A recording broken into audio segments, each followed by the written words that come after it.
The Painted Bride Art Center, 49-year-old sparkling art gem in the crown of our dear city. A place, a space, a forum, a home. A starting point, a crossroads, an end of a road. A home. Always a home. A home for the artist, for the art lover / supporter, for diversity and inclusion, for cutting edge, groundbreaking work for all ages, for all people, for everyone. Nationally renowned, internationally celebrated, a groundbreaking pioneer, The Painted Bride presents dance, music, theater, poetry, and the visual arts.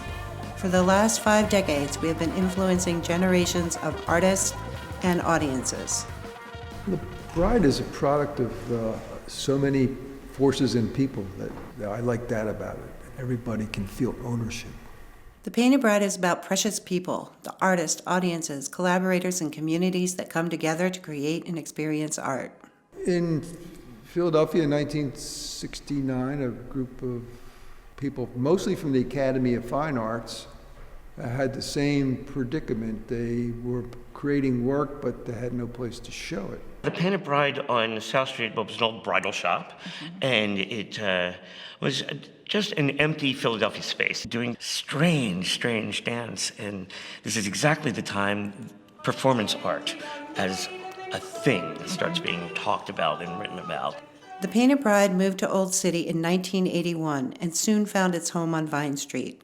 At the time, Old City was an industrial neighborhood filled with warehouses and a budding arts community.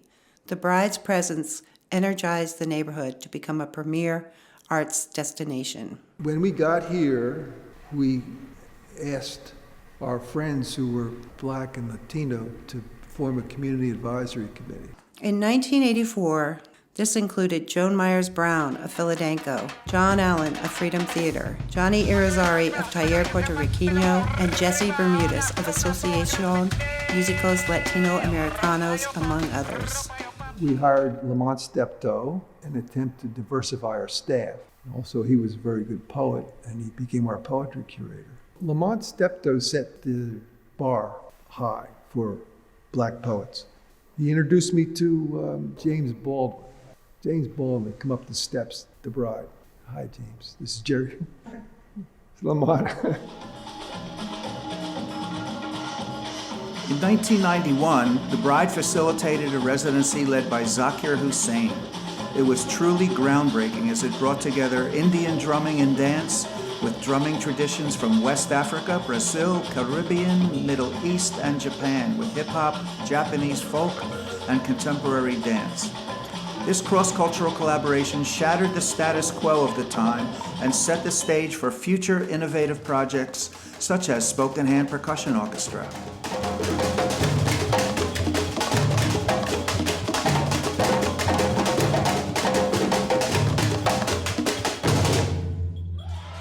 When I heard something that sounded like it was breaking ground or innovative and yet filled me emotionally, I would go after that. There's so many good memories. One more I remember when we brought the Jewish community together with the Latino community. We got a klezmer band and we got a charanga band. The reason we got those two bands was that they were similar in the sense of instrumentation.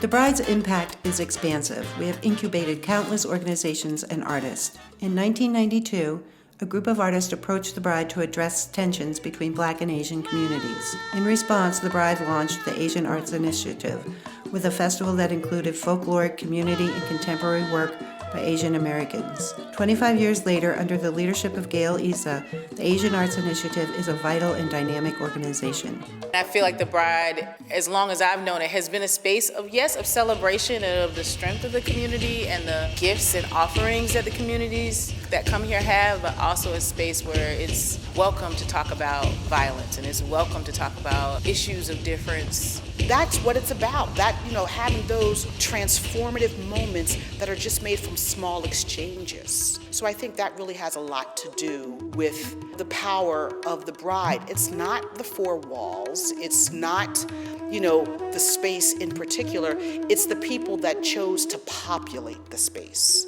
that's what really makes it such a special place. I also think it's a certain kind of artist we work with. We attract and we seek artists with very generous spirits. The impact was a larger impact because it wasn't just me being able to present the artists here. It was also our community being exposed to a venue that they felt comfortable coming to, that embraced their culture and their music and embraced them. So there was a lot of things that materialized from this relationship with Hamla and the Painted Bride. Because the community, the connectivity for this length of time, and I might be wrong about this, so you can correct me, but I don't think I've experienced anything like that in the city in my almost 2 decades of being here. I'm excited for the Bride to transition into a new model of presenting. I think that's needed. And I think that knowing the history of the Bride as a place that has supported new ways of making art since it was founded, I'm excited to see how that's going to look moving forward into 2019.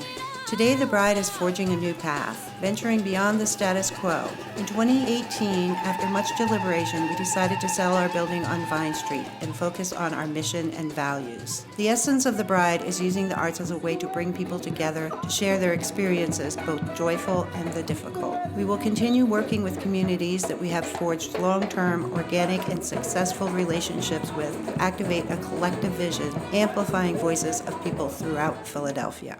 As the Bride prepares for its most profound challenge and change, leaving its longtime location in Old City, let us celebrate that it ever existed in the first place and will exist into the future. A building alone does not a home make, it is the heart.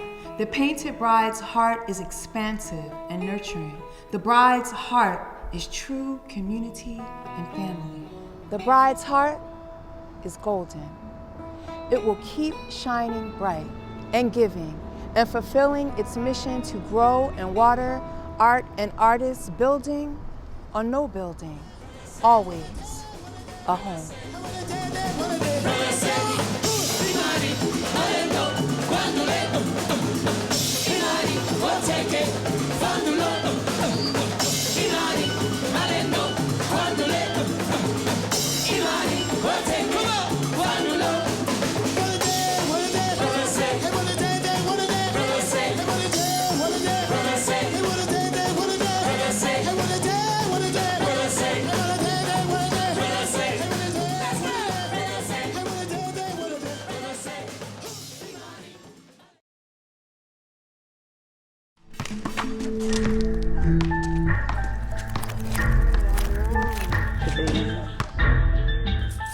Dear to me.